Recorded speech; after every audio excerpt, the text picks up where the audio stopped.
السلام عليكم ورحمة الله تعالى وبركاته.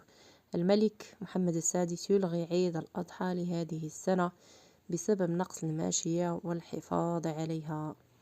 رسميا إلغاء عيد الأضحى لهذه السنة. قرر الملك محمد السادس إلغاء شعيرة عيد الأضحى لهذه السنة بسبب النقص الحاد في رؤوس الماشية عقب توالي 5 سنوات من الجفاف، وتم اتخاذ القرار لحماية القطيع والحفاظ عليه.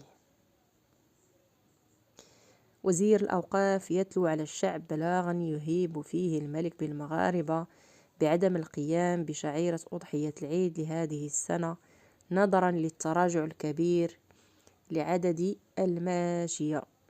إلغاء ذبح الأضحية لعيد الأضحى المقبل. أمير المؤمنين الملك محمد السادس يهيب بالمغاربة عدم إقامة شعيرة ذبح أضحية العيد هذه السنة. الله يرحمنا، الله يرحمه من الرحمة ديالو.